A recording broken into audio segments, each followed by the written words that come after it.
Assalamualaikum warahmatullahi wabarakatuh. Halo semuanya, perkenalkan nama saya Mei Monika Melia Putri dengan NIM 0903 1182328097 dari kelas Sistem Informasi Reguler 3A. Di video kali ini berisi tentang video cuplikan pelajaran mata kuliah Ilmu Komunikasi dari chapter 1 hingga chapter 8. Selamat menyaksikan. Chapter pertama ini Communication Training atau pelatihan komunikasi. Di pelatihan komunikasi ini kami membahas tentang komunikasi itu dikatakan berkualitas dan efektif jika yang pertama itu mengirimkan pesan secara jelas pada penerima, yang kedua itu memahami pesan secara jelas yang dikirim oleh pengirim, nah yang ketiga itu menyampaikan pesan secara singkat dan to the point, yang keempat itu memahami pesan dengan mudah, yang kelima itu bersifat sopan, dan yang keenam itu mencapai penerima pada waktu yang dimaksudkan. Nah, selanjutnya membahas tentang lingkaran PDCA. PDCA itu adalah plan, do, check, dan act. Nah, di plan itu buatlah bagian tujuan atau sasaran yang ingin dicapai. Do itu pada bagian ini mulai melaksanakan rencana yang telah disusun. Terus adalah check. Check itu periksa sejauh mana rencana yang telah dicapai. Terus ada act itu bertindak berdasarkan kekurangan untuk mencapai hasil yang diinginkan. Pada bab 2, From Governance to Communication atau dari pemerintahan hingga komunikasi, itu membahas tentang 7C dalam komunikasi yang efektif. Nah, 7C dalam komunikasi yang efektif itu ada completeness atau kelengkapan, concise keringkasan, consideration itu pertimbangan, concreteness kekonkretan, courtesy itu kesopanan, clearness kejelasan, dan correctness itu kebenaran. Selanjutnya juga kami membahas tentang jenis komunikasi. Nah, jenis komunikasi itu ada dua, yaitu komunikasi verbal dan non-verbal. Komunikasi verbal itu melingkupi lisan dan tulisan, sedangkan komunikasi non-verbal itu nada suara, ekspresi wajah, bahasa tubuh, dan sentuhan. Selanjutnya itu adalah gaya komunikasi. Gaya komunikasi ini ada 4, yaitu gaya komunikasi dominan, gaya komunikasi influencer atau berpengaruh, terus gaya komunikasi steadiness atau kemantapan, dan gaya komunikasi compliance atau kepatuhan. Nah, selanjutnya di bab 3, written communication atau komunikasi tertulis, itu contoh dari komunikasi tertulis itu ada email, pesan instan, materi pemasaran, blog, dokumen, serta proses, tanda, dan laporan. Adalah berbagai media tertulis untuk mengkomunikasikan informasi. Ini adalah contoh komunikasi tertulis melalui WhatsApp. Ini adalah chat untuk menghubungi dosen melalui WhatsApp. Itu ada strukturnya. Yang pertama, awali dengan salam, perkenalkan diri, sampaikan maksud dan tujuan, terus tutup percakapan dengan salam dan terima kasih. Selanjutnya itu adalah komunikasi tertulis melalui email. Bisa kalian lihat di samping, ini adalah contoh dari komunikasi tertulis melalui email. Nah, struktur dari komunikasi tertulis melalui email ini ada mengisi subjek dan judul email, terus ada mengisi body email dengan identitas serta sampaikan maksud dan tujuan, terus ada tutup percakapan dengan salam dan terima kasih. Di chapter 4 itu ada listening and questioning for effective communication atau mendengarkan mempertanyakan komunikasi efektif. Nah, itu mendengarkan itu adalah kunci dari komunikasi. Terus hambatan apa saja sih yang biasa orang hadapi saat mendengarkan dengan baik? Itu ada gangguan fisik, ada gangguan mental, ada prasangka, ada perbedaan pendapat dan bahasa dan budaya. Terus ada teknik bertanya. Teknik bertanya itu ada 4, yaitu teknik menyelidiki, pertanyaan terbuka, pertanyaan tertutup, dan pertanyaan utama. Terus di bab ini membahas juga tentang kekuatan bertanya. Itu ada manfaat dari bertanya. Manfaat dari bertanya sendiri itu mendapatkan informasi atas apa yang akan ditanyakan, terus mendapatkan konfirmasi atas apa yang dikatakan pembicara, mendapatkan memperoleh lebih banyak informasi daripada yang diberikan sebelumnya.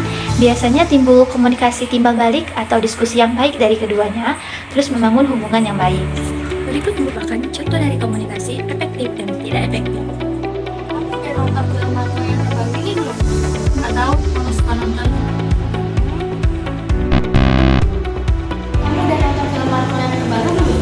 Belum, tapi kata orang itu seru banget loh. Wah, ini alur ceritanya menarik banget nih, dan efek spesialnya juga keren. Wah, gimana kalau akhir pekan ini kita nonton bareng? Setuju? Boleh. Chapter 5, Telepon Communication. Halo, selamat siang. Terima kasih telah menghubungi layanan pelanggan Axis. Dengan Putri, ada yang bisa kami bantu? Selamat siang, saya baru saja kehilangan handphone saya dan ingin memblokir kartu Axis saya, serta ingin mengganti kartu SIM saya. Apa yang harus saya lakukan? Mohon maaf atas apa yang terjadi dengan Ibu. Saat ini saya terhubung dengan Ibu siapa? Dengan Ibu Mei Monika di sini.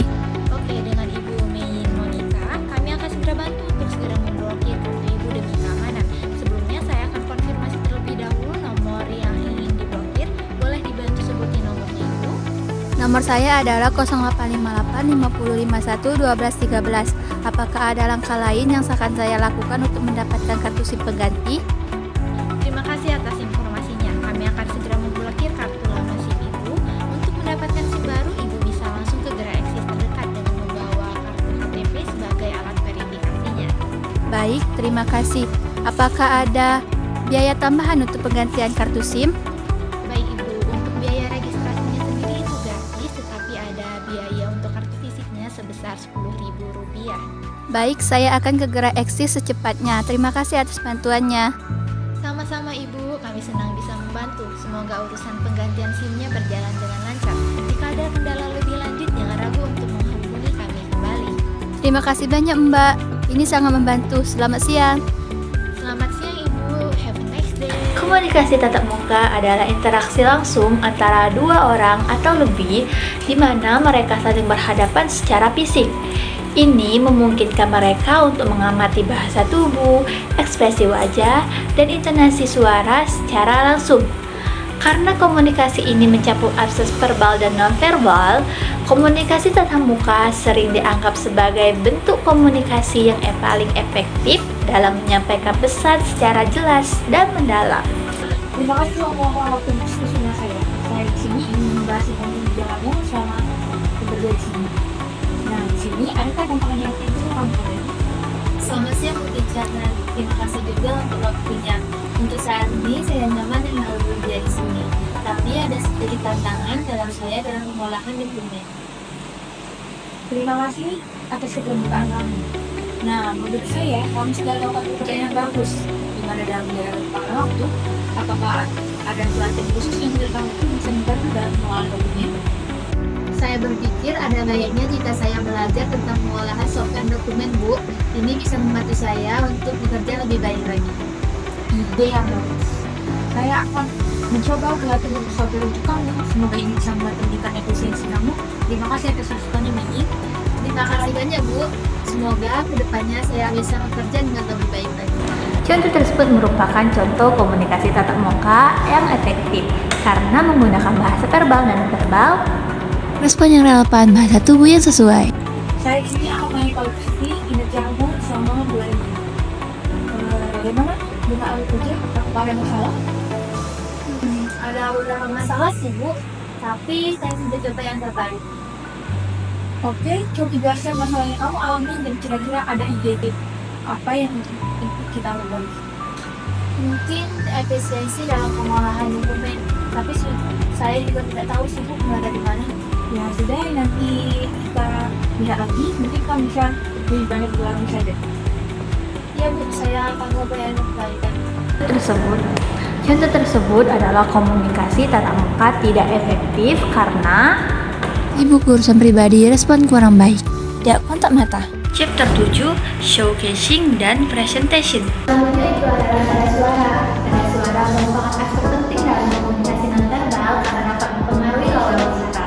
Ini merupakan contoh dari nada suara. Yang pertama adalah nada suara marah, biasanya menggambarkan volume yang tinggi, mengidentifikasikan bahwa dia itu sedang frustasi, tidak sabaran. Nah, selanjutnya ada nada suara tenang. Nada suara tenang ini biasanya menggambarkan bahwa dia itu memiliki ketenangan atau meredakan konflik. Nah, yang ketiga ini ada suara bahagia, yang biasanya dia menggambarkan kebahagiaan dan antusias. Selanjutnya adalah nada suara cemas. Nada suara cemas sendiri biasanya menggambarkan rasa kegugupan dan ketidakpastian. Dan chapter yang 8 yaitu report, proposal, dan business case. Nah, ini merupakan contoh dari business case yang saya buat. Pada bisnis case kali ini saya mengambil tema pengolahan sampah plastik untuk produk ramah lingkungan. Untuk daftar isinya yaitu ringkasan eksekutif, tujuan bisnis, asumsi, solusi, analisis biaya manfaat, perbandingan dengan kompetitor, kegiatan dan jadwal proyek, serta rekomendasi.